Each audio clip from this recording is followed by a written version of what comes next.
The fact that we live in the cutting edge of human evolution, the cutting edge of how far humanity has come. Turning a planet of enormous beauty into a shithole ain't the cutting edge of human evolution. We're also being asked to believe, as Orwell said, war is peace, freedom is slavery, ignorance is strength. And we are at the cutting edge of human understanding. As Michael Elner said, just look at us. Everything is backwards. Everything is upside down. Doctors destroy health, lawyers destroy justice, universities destroy knowledge, governments destroy freedom, the major media destroys information, and religions destroy spirituality.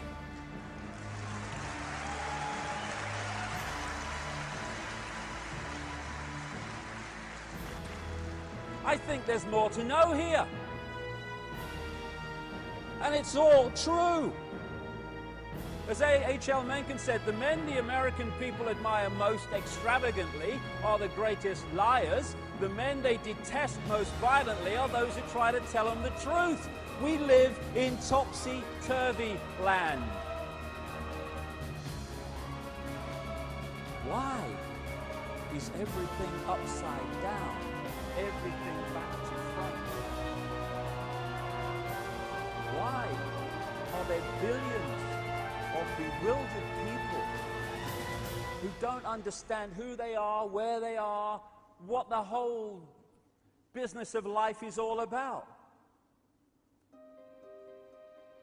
The world seems such a ball of confusion and complexity and bewilderment. But it is when you don't have the coordinates to connect things together. Because when you connect the dots, you start to see that apparent complexity as it's played out, an apparent bewilderment as it's played out, has a very seriously clear picture that emerges. Because as you connect the dots between different people, organizations, places, religions, history, suddenly the picture starts to form. Oh, so that's it. If you don't connect the dots, it's just a mass of what's all this about. When you connect the dots, you get the elephant in the living room. You can start to see daily life and the daily news or passes for it and all this stuff in a completely different light. And suddenly what seemed to be incomprehensible starts to make clearer and clearer sense. And that picture, as the dots are connected, the debts turn, all part of it, is that there are two prime realities that we are experiencing. We're experiencing the movie. That's the movie version of reality that we're given by the mainstream media, by what passes for education, and all the other sources of mainstream information, which explain away events in the world in a certain way. But behind that, it becomes clearer as the dots join up that there is another agenda behind that, which the movie is simply there as a cover story to obscure and hide.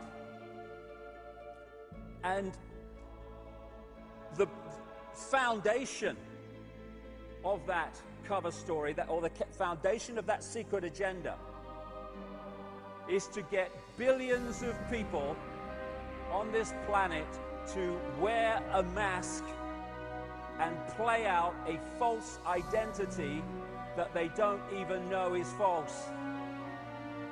You know, we can talk about banking scams and political scams and secret societies, and we should and we will later on as we go through this. But what those involved in the research of all this whole conspiracy stuff, I feel, need to appreciate is if that's as far as you go and no further, then you too are playing a kind of movie, because you are looking at how it's playing out instead of the real foundation for which this whole conspiracy is based.